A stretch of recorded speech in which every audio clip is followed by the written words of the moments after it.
El compañero Fernando Valls, a quien ya saludamos. Fernando, buenas noches.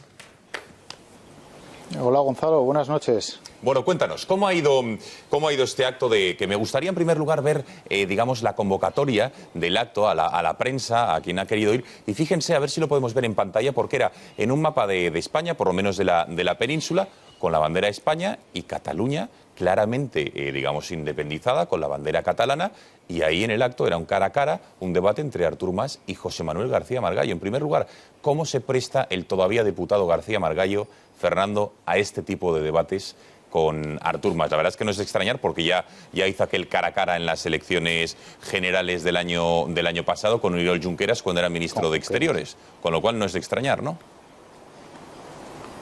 No, no es de extrañar, y me consta que no ha sentado nada bien que un ex ministro encima de Exteriores, un ministerio duro, se preste a este tipo de cosas. Pero Margallo va por libre. Acuérdate que Margallo tiene, lo ha dicho hoy además, tiene una Constitución guardada bajo el brazo, y eso fue lo que le costó en realidad el puesto. Margallo va por libre y es Margallo, pero no ha sentado nada bien el gobierno. Decirte, Gonzalo, que el acto ha estado muy entretenido. Yo recomiendo a quien no lo haya visto que lo vea, que lo repase despacio, porque son dos pesos pesados, dos personas que han estrujado al máximo sus argumentos. Han explicado, por ejemplo, pues estar a favor o en contra, pero han explicado cómo ellos llegarían a un acuerdo, ¿no? Se ha hablado mucho, por ejemplo, Artur Mas ha puesto dos ejemplos muy claros, que yo creo que es una cuestión que todavía no ha abordado el secesionismo, pero ha puesto el ejemplo de Canadá, de Quebec. Allí el gobierno aceptó un referéndum y se aceptó teniendo en cuenta que la ley no lo permitía, pero se hizo. Ese es el ejemplo que ha puesto Artur Mas. La respuesta de Margallo ha sido muy clara. En España la ley no permite, la Constitución no permite hacer un referéndum unilateral.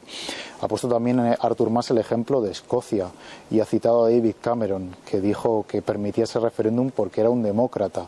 Claro, pero mira dónde está ahora mismo David Cameron, ¿no? Lo que le costó el puesto.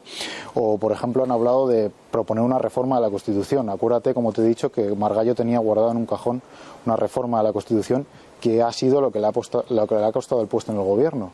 Y Artur Mas ha dicho, bueno, que plantear una reforma de Constitución en base al 16% de los españoles, que son los ciudadanos de Cataluña, es un sinsentido, teniendo en cuenta que ni siquiera les aceptaron el estatut que salió del Parlamento de Cataluña. Un segundo, Fernando. Un debate muy interesante. ¿En qué dirección iba encaminada esa reforma constitucional que dices que García Margallo tenía en el cajón y que no se llegó a salir a la luz pública? ¿Hacia dónde iba encaminada esa reforma constitucional? Pues es un secreto. Él nos ha dicho que ha escrito un libro y que la va a hacer pública en un libro, pero lo sabe muy poca gente, lo sabe el núcleo duro del gobierno, y lo va a hacer pública próximamente en un libro que ya ha escrito y lo va a dar a conocer. Pero ahí Margallo proponía cómo dar encaje a Cataluña en una España federal. Él ha apuesto por un modelo federal. Es algo que ya ha defendido el PSC y al parecer eso es lo que propone Margallo. Pero como te digo, el núcleo duro del gobierno, Rajoy, pues no lo acepta. Bueno, ¿qué más? Y ya por último, ¿alguna propuesta?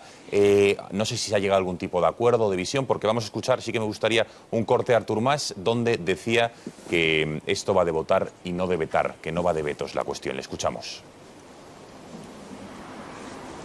En democracia, la mejor forma de resolver estas diferencias es a través del voto, no a través del veto. Sobran vetos y faltan votos. Y si podemos intentarlo, pues ¿por qué no? Una vez constatamos que todas las vías de entendimiento que hemos trabajado hasta la extenuación en el marco español, y están ustedes hablando con una persona que no tiene nada contra España. Yo no tengo nada contra España. Y contra el Estado español, pues que no es lo mismo. Pues efectivamente, contra el Estado español tengo un montón de agravios. Pero incluso eso prefiero no tenerlo tan presente, porque al final yo me siento más cómodo desarrollando un proyecto positivo de futuro para Cataluña que no un memorial de agravios con el Estado español, porque sé que además no voy a salir victorioso de ese memorial de agravios.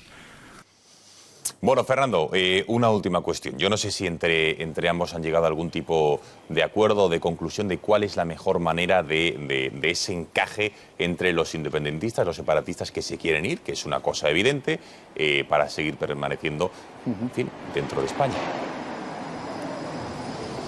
Nada, no hay ningún tipo de acuerdo, las posturas están muy alejadas. Fíjate, Artur Mas ha vuelto a proponer que ellos están dispuestos a negociar la fecha, la pregunta, cualquier tema, pero que el referéndum es irrenunciable. Y el gobierno dice que no se va a sentar a negociar sobre un referéndum, que negociará otro tipo de cosas. Por ejemplo, las infraestructuras, la inversión en infraestructuras que va a hacer pública el presidente del gobierno la próxima semana. Pero nada más, el referéndum es innegociable. Entonces son dos posturas que están totalmente enfrentadas. Queda clarísimo. Pues nada, es curioso que pretendan negociar con una primera condición ya de antemano, que es el referéndum. Si aceptas eso, negociamos. Si no...